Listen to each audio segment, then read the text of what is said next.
Today we delve into the mysterious and unsettling story of Jennifer Joyce Kesse. Born on May 20th, 1981 in Orlando, Florida, Jennifer blossomed into a spirited young woman with a promising future.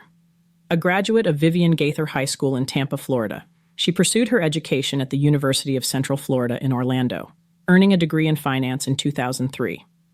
As 2006 unfolded, Jennifer's life seemed to be on an upward trajectory. She had recently acquired a condominium in Orlando and held the position of a finance manager at the Central Florida Investments timeshare company in Ocoee. This small city, with a population of around 49,000 people, was just a short 15-minute drive from downtown Orlando. During the weekend of January 21st, 2006, Jennifer Kesse enjoyed a getaway with her boyfriend on St. Croix. Their vacation came to an end on Sunday, January 22nd, and Jennifer spent that night at her boyfriend's residence. The following Monday, January 23rd, 2006, she began her day by driving directly to work, seemingly returning to her routine after the weekend retreat. According to witness accounts, Jennifer Kesse left her workplace around 6 p.m. that evening. On her journey homeward, she took a moment to connect with her parents, engaging in a conversation with her father around 6:15 p.m. It was during this exchange that she arrived back at her residence, marking her return home for the first time since departing for her vacation.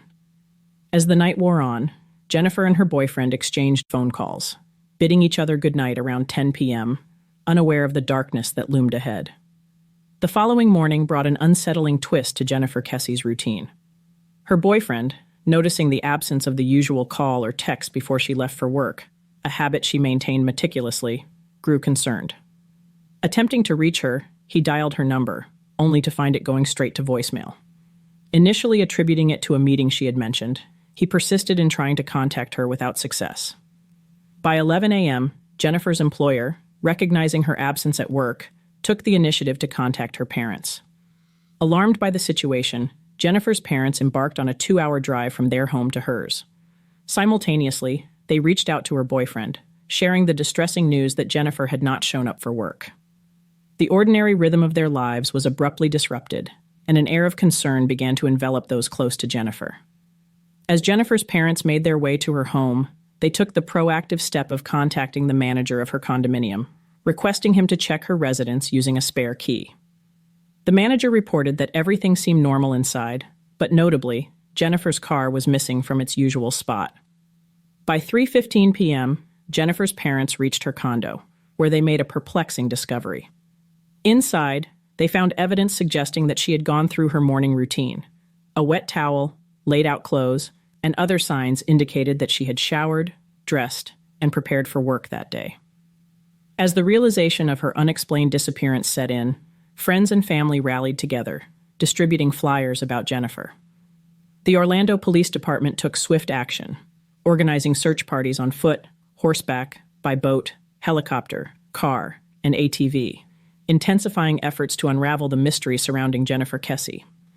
In the absence of any signs of forced entry or struggle, investigators initially speculated that on the morning of January 24th, Jennifer Kesse left her apartment for work, locking her front door. Their initial theory proposed that she might have been abducted while walking towards or getting into her car. However, as the investigation unfolded, a revised hypothesis emerged, suggesting that she left her apartment and was abducted at some point during her journey to work. On January 26th, at approximately 8:10 a.m., a significant development occurred when Jennifer's black 2004 Chevrolet Malibu was discovered parked at another apartment complex, about a mile away from her own residence.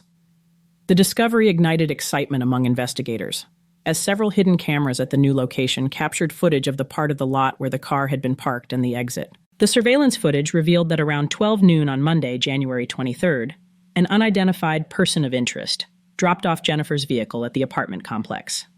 Unfortunately, the person's physical features were not clearly discernible on the video, and the snapshots capturing this individual were obscured by the complex fencing and posts, concealing the face.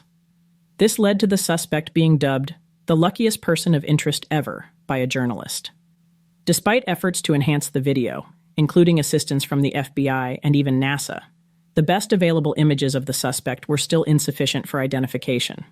The FBI could only provide a general estimation of the person's size and gender, stating that the individual stood between 5'3" and 5 feet 5 inches. The mysterious circumstances surrounding Jennifer Kesse's disappearance took a frustrating turn as investigators grappled with the challenge of identifying this elusive person of interest. In their meticulous investigation, detectives analyzed the contents left inside Jennifer Kesse's car and concluded that robbery was not a likely motive in her disappearance. A search dog traced a scent from her parked car back to her apartment complex, suggesting the possibility that the suspect might have returned to the parking lot after abandoning the vehicle. However, no additional evidence was discovered along this route. A forensic examination of the car yielded minimal results, with only a latent print and a small DNA fiber found. Detectives inferred that the car had been deliberately wiped down, adding another layer of mystery to the case. Several personal items were reported missing, including Jennifer's cell phone, iPod, keys, purse, briefcase, and the outfit she was wearing. Attempts to locate her through her cell phone proved futile, as its power remained off. Notably, her bank account card had not been used since her disappearance. In line with investigative protocols, authorities initially questioned Jennifer Kesse's immediate family and close friends, exploring any potential motives within her inner circle. The ex-boyfriend, expressing recent distress and a desire to reconcile, underwent interrogation, but investigators concluded that he was not involved in her abduction. Similarly, the current boyfriend was questioned, and his alibi checked out, eliminating him as a suspect. During Jennifer's disappearance, her condominium complex was undergoing significant expansion, with many non-English-speaking laborers on site, adding another layer of complexity to the investigation. Jennifer Kesse's unsettling encounters with construction workers, who reportedly catcalled, whistled, and harassed her, became a focal point for investigators. The language barrier with many of the workers posed a challenge, limiting the extent of their interrogation. Despite these difficulties, no leads related to the construction workers were uncovered, leaving this aspect of the investigation with unanswered questions. Turning their attention to her workplace, detectives began questioning Jennifer's coworkers. A forensic examination of her computer unveiled that a manager at her workplace harbored a desire for a relationship with her. However, Jennifer had declined his advances, expressing her opposition to workplace relationships. The manager underwent multiple interviews but was eventually ruled out as a suspect. As investigators explored various angles, the unsettling possibility of human trafficking lingered. While Jennifer Kesse's friends and family, along with investigators, remained open to this theory, it was considered less likely than other possibilities. The search for answers continued, with the enigma of her disappearance deepening, and the various leads explored offering both challenges and moments of inconclusiveness. In May 2007, Jennifer Kesse's employer, under the leadership of David A. Siegel, announced a $1 million reward for information leading to her whereabouts. The reward had a July 4th deadline, and the stipulation that Jennifer had to be alive for the reward to be claimed. However, this substantial reward was never claimed. Another $5,000 reward, focused on information leading to the discovery of her remains, was also offered through Central Florida Crime Line. Despite these efforts, the case remained unsolved, attracting state and national press attention at the time of Jennifer's disappearance. In 2018, Jennifer Kesse's parents took legal action against the Orlando Police Department, seeking access to police records related to the case. The lawsuit reached a resolution in March 2019, granting the family access to approximately 16,000 pages of records. On November 8, 2019, a significant development occurred in the investigation into Jennifer Kesse's disappearance. Acting on a tip provided by the Kesse family investigator, police conducted a 2-day search at Lake Fisher in Orange County, located 13 miles from Jennifer's condo. The search was prompted by a woman who recalled witnessing a peculiar incident around the time of Jennifer's disappearance. According to the tip, a man in a pickup truck had driven to the lake, unloaded a 6 to 8 foot piece resembling rolled-up carpet, and then dumped it into the lake before departing. The details of any findings from this search have not been disclosed, leaving the outcome of this lead uncertain. In December 2022, it was reported that the investigation had been transferred to the Florida Department of Law Enforcement Cold Case Unit. The FDLE's approach involves interviewing individuals identified by Jennifer Kesse's original law enforcement team as possible suspects or sources of valuable information. Additionally, they plan to retest evidence that, according to Kesse's family, had never been retested.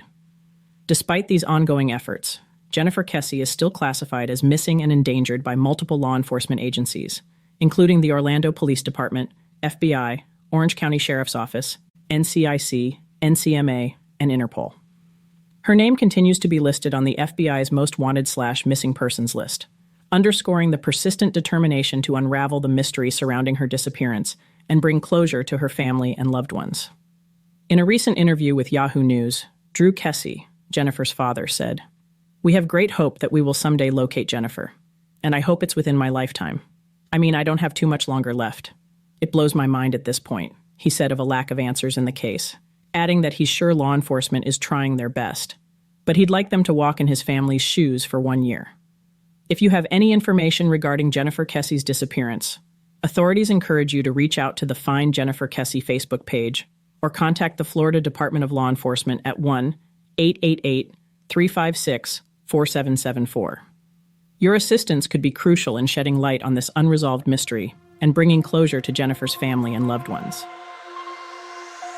Thank you for joining us for another episode of Fireside Unsolved. If you haven't already, please like and subscribe to help the channel grow. Until next time, take it easy and be easy, you filthy bastards.